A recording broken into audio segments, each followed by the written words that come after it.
Kemudian saya ingin melapor kepada Bapak yang sangat ngeri di kampung-kampung, di kecamatan, shift itu.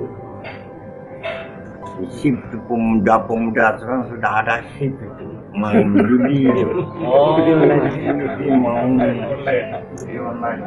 kekerasan sama Bapak. Sudah banyak kami Shift itu sangat merusak. Lebih berat daripada sabu lagi. Dia anak-anak muda dari SMA, dari SMP, itu sudah main itu semua. Jadi minta bantuan Bapak untuk memberantasnya. Insyaallah. Secara langsung Pak boleh. Ya. Siap. Langsung silakan. Jadi Bapak memang kepada kerusakan yang berat generasi yang akan datang. Betul. Satu generasi rusak, rugi 25 tahun. Iya. Insyaallah Pak, kita akan cari akar permasalahan, kemudian kita tidak lanjuti.